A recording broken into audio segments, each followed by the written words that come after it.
अच्छा,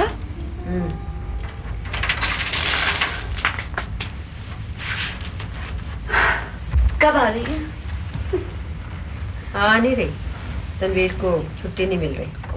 एक तो उनके शौहर जो है ना, बीच में और टपकते हैं, रह नहीं सकते उनके बगैर चंद रोज। ये सारी बातें करनी थी मैंने उनसे।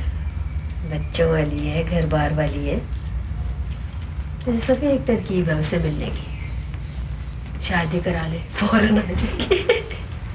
पिताजी से बातें करने के लिए शादी करा लो। कोई हरज भी नहीं है। वैसे भी वही बहुत अच्छा लड़का है, तुम्हें पसंद भी बहुत करता है। फूफो, नहीं कराना मुझे शादी। नहीं कराना मुझे शादी? शादी भी नहीं करवाना, पढ़ना भी नहीं है, तो क्या करना है आपने जनाबे अली? बहुत कुछ बताऊंगी एक दिन। क्या बताओगी एक दिन? चलो हम उल्टी सीधी मत बोला कर, तय करो कपड़े, कोई काम भी कर लिया करो। बस सोचते रहना बैठ के, काम ना कुछ, उल्टी सीधी बातें किए जाती हैं।